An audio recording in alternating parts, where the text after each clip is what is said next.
On apprend en coulisses que Kylian Mbappé souhaiterait avoir une discussion avec Jude Bellingham afin d'assainir leur relation. Mbappé, à juste titre, pense que le Real Madrid ne pourrait pas gagner de titre sans l'apport du numéro 5. Mais apparemment, dans cette histoire, c'est Bellingham qui fait la galère. Toujours concernant le light skin de Birmingham, apparemment, tout ça, c'est causé par son entourage. L'entourage de Jude Bellingham et plus particulièrement ses parents joueraient un rôle important dans les tensions. Leur objectif est clair, voir Jude Bellingham devenir la star du Real Madrid. Comme quoi, Molina avait raison, méfiez-vous de votre entourage. Ils n'hésiteraient pas à critiquer Mbappé, y compris auprès de la direction, afin de défendre les intérêts de leur fils. Mais à culpa, Kiki, apparemment dans cette histoire, c'est pas toi la galère, c'est lui. Et plus particulièrement, c'est gros daron. Toi, t'es là, t'essayes de recoller les morceaux, t'essayes de faire le premier pas, mais lui, non, il veut rien savoir. Et enfin, dernière info concernant Vinicius, le Brésilien souhaiterait poursuivre son aventure au Real Madrid. En revanche, son entourage et ses représentants pousseraient pour une importante revalorisation salariale, ainsi qu'un statut de star incontestable du projet. Encore une fois, l'entourage toxique, c'est eux qui sont de mauvais conseils. Enfin, de mauvais conseils, pas forcément. Peut-être que lui, il estime qu'il doit être payé plus et il a envie d'être une star dans le projet et pas être relégué au second plan derrière Mbappé. Selon plusieurs sources, certains proches lui répètent qu'il aurait beaucoup de mal à remporter un ballon d'or en restant à Madrid et que son avenir pourrait être plus favorable ailleurs. Ça, pour le coup, je pense que c'est vrai. Dans ce Real Madrid où Kylian Mbappé est au centre du projet, c'est sûr que toute la lumière va être sur lui. Donc, dans un monde très peu probable où ils arriveraient à gagner la Ligue des Champions, ce sera Kylian Mbappé qui prendra toute la lumière et forcément le ballon d'or qui va avec. Bien évidemment, la source est à prendre avec des pincettes. On sait pas à quel point les sources d'Aquababe sont fiables. J'ai dit que c'est Tchouaméni qui lui avait tout raconté, mais ça se trouve c'est pas vrai, ça se trouve c'est d'autres personnes. Alors que Mobutu il voudrait se réconcilier avec Belligol, il lui aurait fait comprendre qu'à Madrid il y a de la place pour un seul Tismé. De l'autre côté, après avoir vu les demandes du clone à Vini, je me demande si on doit pas le laisser partir à Arsenal. Selon plusieurs échos en coulisses, le ballon d'or il aimerait vraiment discuter avec Bellingham pour apaiser les tensions et vraiment créer un duo de Tismé. Mais malheureusement Bellingham il est pas du tout du même avis. Son entourage est complètement en train de lui bousiller le crâne, ils veulent tout simplement qu'il soit la seule star du Real Madrid. Dites-vous que le problème il est tellement gros qu'il serait allé critiquer Mbappé auprès de la direction. Du côté de Vini, il n'y a jamais eu aucun doute. Lui, il veut rester à Madrid et continuer à gagner des Ligues des Champions. Mais le problème, c'est que son entourage et ses agents, ils veulent tellement becter sur Madrid qu'ils sont en train de négocier depuis un an. Déjà, il veut 20 millions d'euros net par saison et là, il n'y a aucun problème, c'est normal. Un pourcentage plus élevé de droits à l'image similaire à Kylian Mbappé et c'est là où il y a un problème. Pérez, il a très mal géré les choses parce que quand tu donnes 80% en ballon d'or, derrière, c'est normal que les autres stars te demandent la même chose. Une éventuelle prime de prolongation de 80 millions d'euros alors qu'on doit aller chercher Rodri et Diomandé, les gars.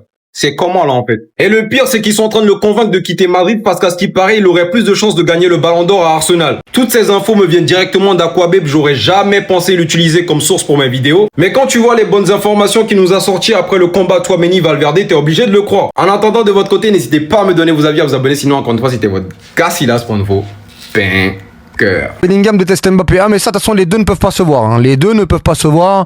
Moi je crois même que Kylian Mbappé n'appelle même pas Bellingham par son prénom. Je crois que les deux, ça, autant avec Vinicius ça se passe très bien en dehors du terrain, mais bon sur le terrain ils sont pas compatibles du tout. Mais avec Bellingham ça se passe pas très bien.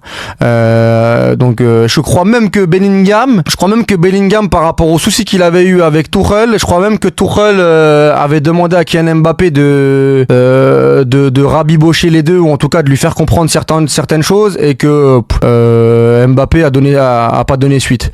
Donc c'est pour vous dire que les deux ça marche pas très bien. Donc voilà, qu'est-ce qu'on fait? Tu parlais d'ego tout à l'heure, mais je pense j'ai cru entendre qu'il avait des problèmes avec un Jude Bellingham par exemple dans le vestiaire. Qui n'a pas de problème avec Jude Bellingham? Ah, ça je sais pas quoi.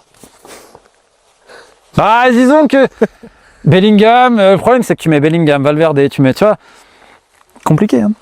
Le vestiaire du Real est compliqué. Le vestiaire du Real de Madrid actuellement il est compliqué parce que la présidence elle laisse faire tout aux joueurs. Tu penses que Mourinho il peut relever la barre? Si la présidence le soutient au minimum, le coach il aura du pouvoir. Le problème c'est que tant que tu as une présidence qui laisse les joueurs venir et imposer leurs lois, ils ont eu t'as 4-5 gars qui ont eu la tête de Xabi Alonso.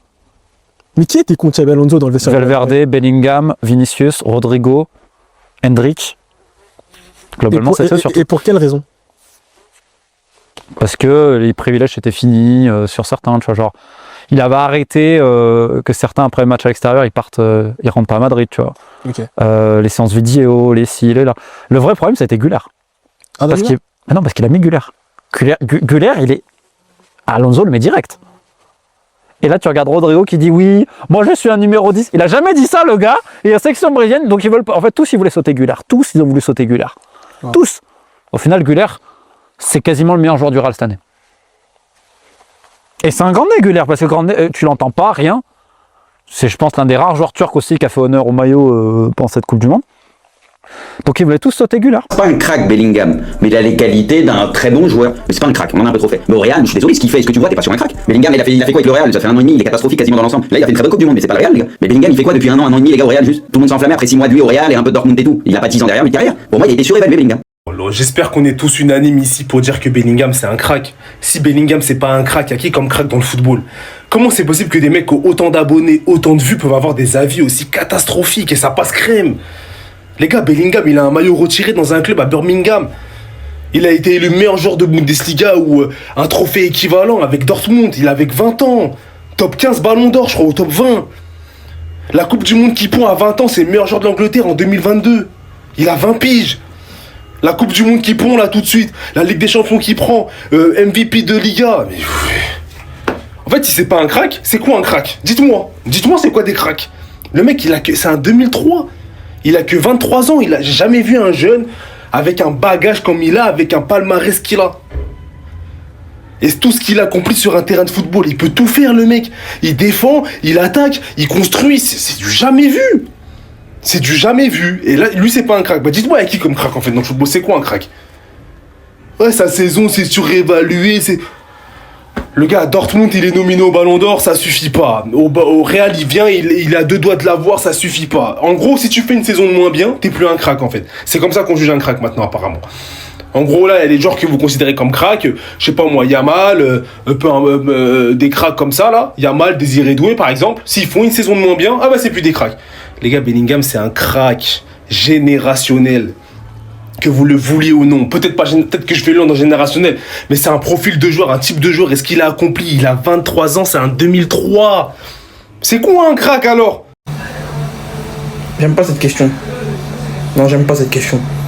J'aime pas, vraiment pas. Parce que vous posez des questions, en fait, genre, vous connaissez pas la réponse.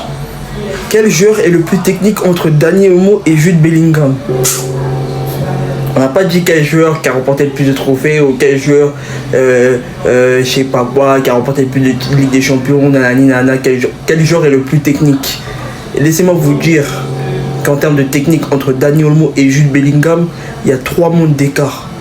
Et oui, parce que Dani Olmo, il est 16 fois, 1000 fois plus technique que Jude Bellingham. Dani Olmo, c'est l'un des joueurs les plus techniques du monde. Je crois même qu'il est dans le top 10 des joueurs les plus techniques du monde. Peut-être même dans le top 5. Dani Olmo, techniquement, MDR. Quand il est vraiment à son meilleur niveau, oh putain, mais qu'est-ce qu'il est magnifique à voir jouer, c'est une dinguerie. Et lui, à chaque fois, il fait ça pour l'Espagne, mais pour le Barça, il n'est pas constant.